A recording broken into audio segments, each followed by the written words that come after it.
পানীয় জলের পাইপ ফেটে বিপত্তি উলুবেড়িয়ায়। গ্রীষ্মের দিনেও বুধবার চরম জলকষ্টে ভুগল উলুবেড়িয়া পৌরসভার একাধিক ওয়ার্ডের বাসিন্দারা। তবে উলুবেড়িয়া পৌরসভার পক্ষ থেকে বিভিন্ন ওয়ার্ডে পানীয় জলের গাড়ি পাঠিয়ে নাগরিকদের জন্য জলকষ্ট মেটাতে গিয়ে এসেছে উলুবেড়িয়া পৌরসভা। জানা গেছে, মঙ্গলবার বিকালে আচমকায় গরুহাটার কাছে পৌরসভার পানীয় জলের পাইপলাইন ফেটে বেরোতে থাকে পানীয় জল। এদিকে ঘটনার পরই পাইপলাইন মেরামতির কাজে দ্রুত হাত লাগায় পৌরসভার ইঞ্জিনিয়াররা। এদিকে সমস্যার সমাধান না হওয়ায় বুধবার সকাল থেকে চরম জলকষ্টে ভুগতে থাকে উলুবেড়িয়া পৌরসভার বাসিন্দারা।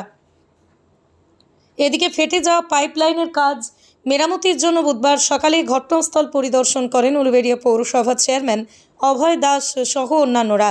এদিকে পানীয় জলের সমস্যা দ্রুত সমাধান করা হবে বলেই জানান উলুবেড়িয়া পৌরসভার চেয়ারম্যান অভয় দাস। এ বিষয়ে তিনি বলেন, কাল বিকেলবেলা একটা জলের পাইপলাইন বাস্ট করি। আমরা তৎক্ষণাৎ সেই এলাকা পরিদর্শনে যাই। আমাদের পৌরসভার ইঞ্জিনিয়ার, কেএমডিএর ইঞ্জিনিয়ার সবাই আসেন। কালকে সারা রাত্রি আমাদের সেই কাজটা আমরা কমপ্লিট করা। এর মধ্যে কিন্তু আমাদের যেহেতু রোজার মাস চলছে এবং অত্যন্ত গরম পড়েছে, আমরা অত্যন্ত তৎপর আছি। আমরা জল 32টা ওয়ার্ডেই স্বাভাবিকভাবে 28-30টা ওয়ার্ডে গেছেন। দুটো একটা ওয়ার্ডের জলের স্বাভাবিক পরিষেবা যেটা পাওয়া উচিত সেটা মানুষ পায়নি।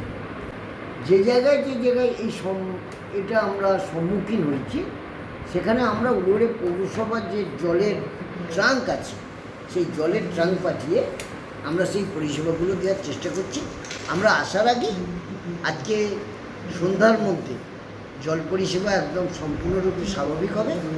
আগামীকাল থেকে মানুষ যেভাবে সকাল, দুপুর এবং সন্ধ্যায় জল পাচ্ছিল, পরিষেবা স্বাভাবিক হয়ে যাবে।